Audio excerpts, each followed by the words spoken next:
Welcome to another new video.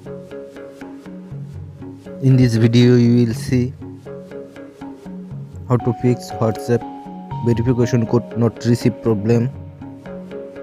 Please follow complete the process.